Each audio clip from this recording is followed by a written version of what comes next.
Next topic in ratio and proportion is direct and inverse proportion. Now starting with what is direct proportion? Two terms x and y. This is the symbol that is used for direct proportion. Say if you have two values and you are increasing one value and in relation to that the other also increases, or say if one value decreases the other value also decreases, it's a case of direct proportion. Now what is inverse proportion? X and y inversely proportionate, 1 upon the sign of proportion. Say one value is increasing which is making the other value decrease, or if one value is decreasing it's making the other value increase. We'll see examples for both the proportions. Now in the case of direct proportion, say you have two terms x and y, some values of x are given and some values of y are given. You can see x is 16, it increases to 32, y is 8, it increases to 16. It's increasing. Now if x is increasing, y is also increasing. Now let's see that is it increasing in the same proportion. 16 ratio 32 is 1 ratio 2, that's for x, and in case of y 8 ratio 16 which is also 1 ratio 2, that means they are increasing in the same proportion. Second case, say 16 and 4, x is 16 and it becomes 4, that means it's reducing. Y was 8, now it becomes 12, it's also decreasing. X is decreasing, y is also decreasing, and they are decreasing in ratio 4 ratio 1, 4 ratio 1. So here we can say that x and y are directly proportionate to each other.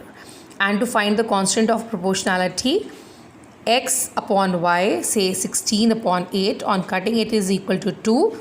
So it's the constant of proportion is equal to 2. So we can say the value of x is equal to 2 times y, because the value of x is 16, the value of y is 8. So 2 into 8 is equal to 16. So x is equal to 2 times y. Now let's see the example of inverse proportion. First we'll check the example of whether it's in proportion or it's not in proportion. Say we have x and y, x is 10, it becomes 14, say it's increasing. Y is 22, it becomes 26. This is also increasing.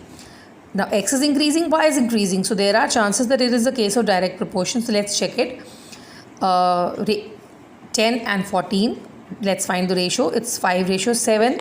And in case of y, 22 and 26, 22 ratio 26. But the ratio is 11 ratio 13. So are the ratios equal? No, the ratios are not equal. So they are not directly proportionate. Let's check one more example. X is 10, it becomes 2. That means it's decreasing. Y is 22, it becomes 14. It's also decreasing. X is decreasing, y is also decreasing. But let's check, are they decreasing in the same ratio? 10 2, the ratio is 5 and 1. 22 14, the ratio is 11 and 7. Are they decreasing in the same ratio? No, they are not decreasing in the same ratio. So we can say that x and y are not in direct proportion.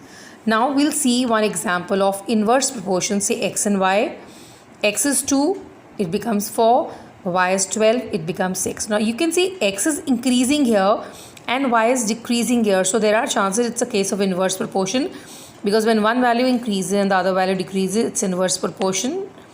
Constant of proportionality is x into y, that is 2 into 12, which is equal to 24.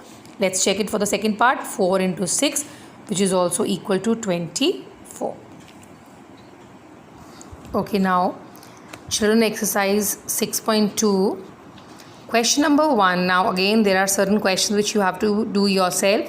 Like question 1 you will be doing yourself. Number 2, number 3, number 4. Second part of question 5. And first part of question number 6. Now I'll be explaining this first question. Which of the following sets of x and y are in direct proportion and which are in inverse proportion? And find the constant of proportionality. We have just now done one example. So you have to check that for which part, which example will work. Now second question, third question and fourth question. Like second and third is exactly the same. Find the missing values of x and y. X is in direct proportion to y. Given that x is in direct proportion to y, find the missing values of x and y. So I'll be just taking one part here. So for question 2, I'll be taking only this part of the question. X, Y, 10 and dash 5 and 65. Let's see.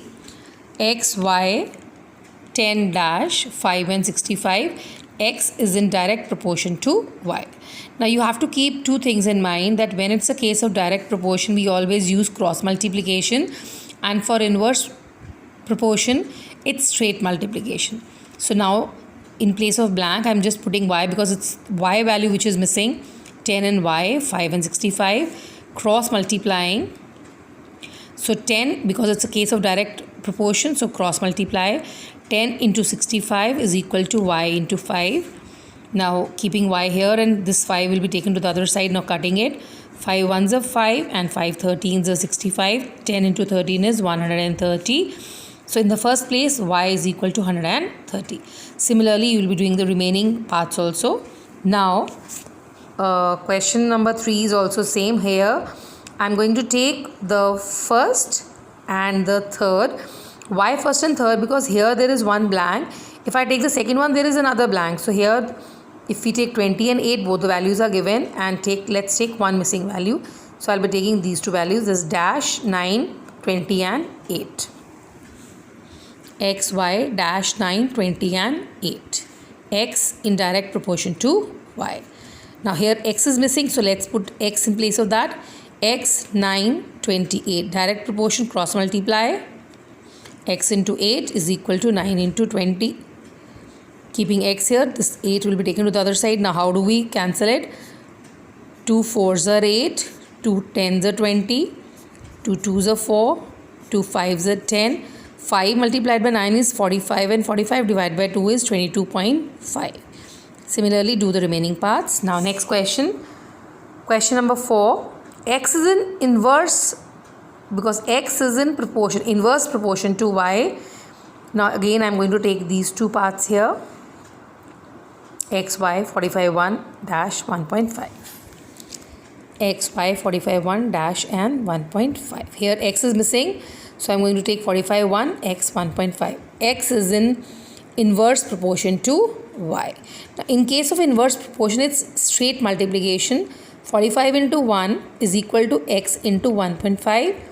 Keeping X here, and this 1.5 will be taken to the other side. Removing the decimal, putting 0. 15 ones are 15, 15 threes are 45, 3 10s are 30. The missing value is 30. Similarly, do the remaining parts also. Question number 5. Find X if the ratios are in direct proportion. I am doing the first part. 7.5 ratio 6 and X ratio 18.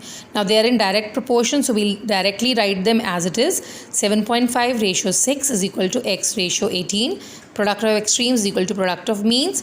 The product of outer terms is equal to product of inner terms. Keeping X here. Now how do we cut it? Removing the decimal and cutting it. On cutting we get 22.5. So the value of X is equal to 22.5. Next question. Number 6. Find X if the ratios are in inverse proportion. Now, number 1 is your homework. We will be doing number 2. X ratio 1.8 and 4 by 5 ratio 2. Now, this is inverse proportion. So, here what we are going to do, first part will be inversely proportionate to the second. So, here 4 by 5 ratio 2 will become 2 ratio 4 by 5. Just reverse the ratios. Product of extremes is equal to product of means. Keeping X here, shifting 4 by 5, reciprocating becomes 5 by 4. How do we cut it? 2 1s are 2 and 2 4s are 8. In the numerator we have 5, and in the denominator 4 into 4 is equal to 16. So the value of X is equal to 5 by 16. Question 7. 18 diaries cost 802.80. What is the cost of 26 diaries? So we have already done a question of this type. This is like 18 diaries cost 26 diaries. So we'll be using box method for this. Let's check the box method. We'll make a box. Now diaries, both the values are there, so we'll write diaries up. Cost, one cost is given and the other cost is missing. So 18 diaries, 802.80, 26 diaries, the cost is not given, so let's take it as X. Now we have to find out which proportion it is. 18 diaries and now it's 26 diaries. So diaries are increasing. So wherever the money is involved, it's always a case of direct proportion. So you want more things, you need to pay more money. It's a case of direct proportion. And we have done the direct proportion. We use cross multiplication method. 18 into x is equal to 802.80 into 26. Keeping x here, solving it, decimal removed 100, multiplying the numerators, divided by 10 on cutting 0 and 0 and changing it to decimals. Therefore, the cost of 26 diaries is equal to rupees 1159.6, or you can say 1159.60. Question number 8. Certain sum of money earns 8100 as interest at 4.5% per annum over a period of time. How much interest will it earn at 5.5% per annum over the same period of time? Now this is the interest rate and rate. Let's again do the box method. Rate, both the values are given, arranging them in a box. Interest, one is value of interest is given, the other is missing, putting x there. Now rate is increasing. It was 4.5, it's 5.5 now. So for more rate of interest, obviously you will earn more interest. Again, it's a case of direct proportion. Cross multiply. 4.5 into x is equal to 8100 into 5.5.